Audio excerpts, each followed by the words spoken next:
Chapter 21. It was a long walk back to his hole. Stanley looked out through the haze of heat and dirt at the other boys, lowering and raising their shovels. Group D was the farthest away. He realized that once again he would be digging long after everyone else had quit. He hoped he'd finish before Mr. Sir recovered. He didn't want to be out there alone with Mr. Sir. He won't die, the warden had said. Unfortunately for you. Walking across the desolate wasteland, Stanley thought about his great-grandfather. Not the pig stealer, but the pig stealer's son. The one who was robbed by Kissin Kate Barlow. He tried to imagine how he must have felt after Kissin Kate had left him stranded in the desert. It probably wasn't a whole lot different from the way he himself felt now. Kate Barlow had left his great-grandfather to face the hot, barren desert. The warden had left Stanley to face Mr. Sir. Somehow, his great-grandfather had survived for 17 days before he was rescued by a couple of rattlesnake hunters. He was insane when they found him. When he asked how long he lived, he asked how he had lived so long. He said he found refuge on God's thumb. He spent nearly a month in a hospital. He ended up marrying one of the nurses. Nobody ever knew what he meant by God's thumb, including himself. Stanley heard a twitching sound. He stopped in mid-step with one foot still in the air. A rattlesnake lay coiled beneath his foot. Its tail was pointed upward, rattling. Stanley backed his leg away, then turned and ran. The rattlesnake didn't take chase after him. It had rattled its tail to warn him to stay away. Thanks for the warning, Stanley whispered as his heart pounded. The rattlesnake would be a lot more dangerous if it didn't have a rattle. Hey, caveman, called Armpit. You're still alive. What did the warden say? Asked X-Ray. What did you tell her? Asked Magnet. I told her I stole the seeds, said Stanley. Good going, said Magnet. What did she do? Asked Zigzag. Stanley shrugged one shoulder. Nothing. She got mad at Mr. Sir for bothering her. He didn't feel like going into details. If he didn't talk about it, then maybe it didn't happen. He went over to his hole, and to his surprise, it was nearly finished. He stared at it, amazed. It didn't make sense. Or perhaps it did. He smiled. Since he had taken the blame for the sunflower seeds, he realized the other boys had dug his hole for him. Hey, thanks, he said. Don't look at me, said X-Ray. Confused, Stanley looked around from Magnet to Armpit to Zigzag to Squid. None of them took credit for it. Then he turned to Zero, who had been quietly digging his hole since Stanley's return. Zero's hole was smaller than all the others. Stanley was the first one finished. He spat in his hole, then showered and changed into his cleaner set of clothes. It had been 3 days since the laundry was done, so even his clean set was dirty and smelly. Tomorrow these would become his work clothes, and his other set would be washed. He could think of no reason why Zero would dig his hole for him. Zero didn't even get any sunflower seeds. I guess he likes to dig holes, Armpit said. He's a mole, Zigzag had said. I think he eats dirt. Moles don't eat dirt, X-Ray had pointed out. Worms eat dirt. Hey, Zero, Squid had asked. Are you a mole or a worm? Zero had said nothing. Stanley never even thanked him. But now he sat on his cot and waited for Zero to return from the shower room. Thanks, he said as Zero entered the tent flap. Zero glanced at him, then went over to the crates where he deposited his dirty clothes and towels.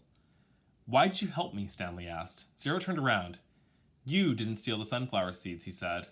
So? Neither did you, said Stanley. Zero stared at him. His eyes seemed to expand, and it was almost as if Zero was looking right through him. You didn't steal the sneakers, he said. Stanley said nothing.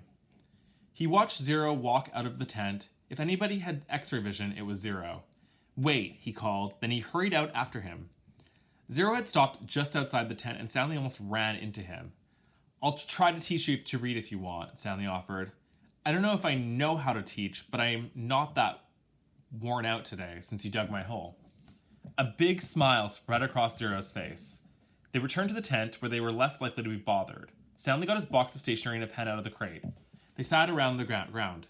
Do you know the alphabet? Stanley asked. For a second, he thought he saw a flash of defiance in Zero's eyes, but then it passed. I think I know some of it, Zero said. A, B, C, D. Keep going, said Stanley. Zero's eyes looked upward. E, F, said Stanley. G, said Zero. He blew some air out of the side of his mouth. H, I K P H-I-J-K-L, Stanley said. That's right, said Zero. I've heard it before. I just don't have it memorized exactly. That's all right, said Stanley. Here, I'll say the whole thing just to kind of refresh your memory. Then you can try it. He recited the alphabet for Zero, then Zero repeated it without a single mistake. Not bad for a kid who's never even seen Sesame Street. Well, I've heard it before, somewhere, Zero said, trying to act like it was nothing, but his big smile gave him away. The next step was harder. Stanley had to figure out how to teach him to recognize each letter. He gave Zero a piece of paper, and took a piece of paper for himself. I guess we'll start with A. He printed a capital A. Then Zero copied it on his sheet of paper. The paper wasn't lined, which made it more difficult, but Zero's A wasn't bad, just a little big. Stanley told him he needed to write smaller, or else they'd run out of paper real quick. Zero printed it smaller. Actually, there are 2 ways to write each letter, Stanley had said, as he realized this was going to be harder than he thought. That's a capital A, but you'll usually see a small a. You only have capitals at the beginning of a word, and only if it's the start of a sentence or if it's a proper noun, like a name. Zero nodded as if he understood, but Stanley knew he had made very little sense. He printed a lowercase a and Zero copied it. So, there are 52, said Zero.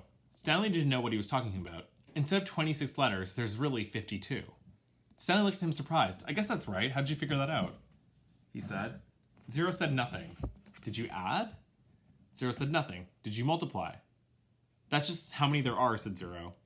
Stanley raised and lowered one shoulder. He didn't even know how Zero knew there was 26 in the first place. Did he count them as he recited them?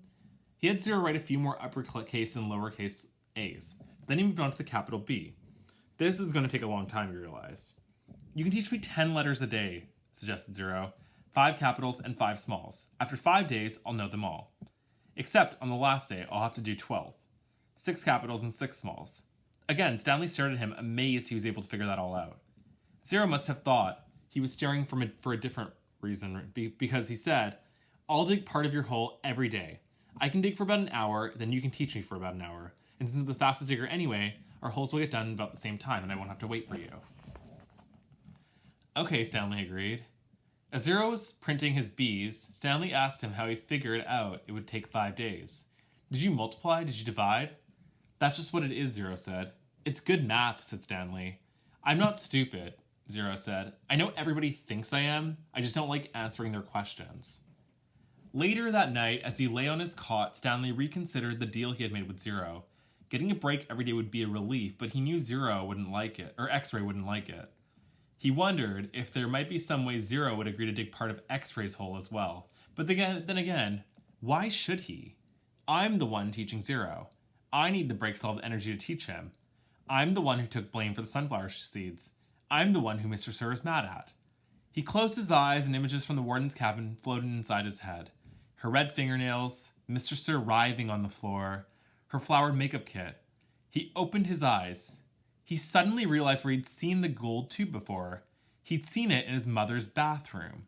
He'd seen it again in the warden's cabin. It was half of a lipstick container. KB?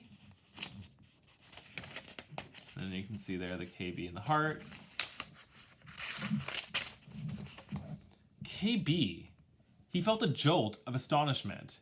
His mouth silently formed the name Kate Barlow, as he wondered if it could really have belonged to the Kissin outlaw.